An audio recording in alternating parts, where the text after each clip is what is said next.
के कल्याण की।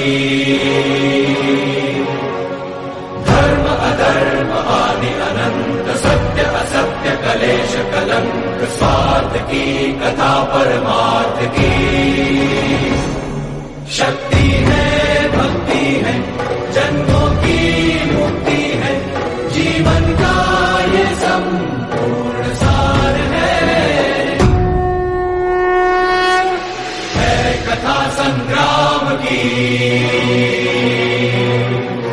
विश्व के कल्याण की।